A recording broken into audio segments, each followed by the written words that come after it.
ಮನುಷ್ಯರ hormonal health ಬಗ್ಗೆ ಅರ್ಥ ಮಾಡ್ಕೊಳ್ಬೇಕು ಅಂತ ಅಂದ್ರೆ ಈ ಗ್ರಾಫ್ ನ ಅಬ್ಸರ್ವ್ ಮಾಡಿ. ನಾವು ಕ್ಲಿಯರ್ ಆಗಿ ನೋಡಬಹುದು, ಮೇಲ್ಸ್ ಅಲ್ಲಿ ಹಾರ್ಮೋನಲ್ ಫ್ಲಕ್ಚುಯೇಷನ್ ತುಂಬಾ ಕಡಿಮೆ ಅಂತಾನೆ ಕನ್ಸಿಡರ್ ಮಾಡಬಹುದು.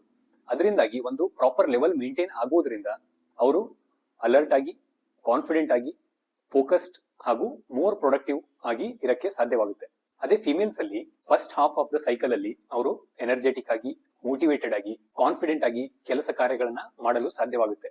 ಅದೇ second half of the cycle ಅಲ್ಲಿ ಈ ಹಾರ್ಮೋನಲ್ ಫ್ಲಕ್ಚುಯೇಷನ್ಸ್ ಇಂದಾಗಿ ಅವರಿಗೆ ಸಫಿಶಿಯಂಟ್ ರೆಸ್ಟ್, ಅವರದ್ದೇ ಆದಂತಹ ಸ್ಪೇಸ್ ಹಾಗೂ ರಿಕವರಿ ಇವೆಲ್ಲವುಗಳು ನೆಸೆಸಿಟಿ ಆಗಿರುತ್ತೆ.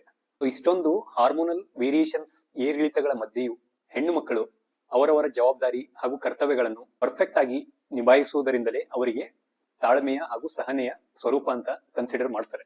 ಹ್ಯೂಮನ್ ಬಾಡಿಗೆ ರಿಲೇಟೆಡ್ ಇನ್ನೂ ಸಾಕಷ್ಟು ಹಾರ್ಮೋನಲ್ ಹೆಲ್ತ್ ಆಗಲಿ ಅಥವಾ ಜನರಲ್ ಹೆಲ್ತ್ ಟಾಪಿಕ್ಸ್ ಬಗ್ಗೆ ನಿಮಗೂ ಏನಾದರೂ ಡೌಟ್ಸ್ ಇದ್ರೆ ಕಮೆಂಟ್ ಸೆಕ್ಷನ್ ಅಲ್ಲಿ ತಿಳಿಸ್ಕೊಡಿ. ಅದರ ಬಗ್ಗೆ ಅರ್ಥ ಮಾಡಿಸುವ ಪ್ರಯತ್ನ ನಾವು ಮಾಡ್ತೀವಿ. Thank you.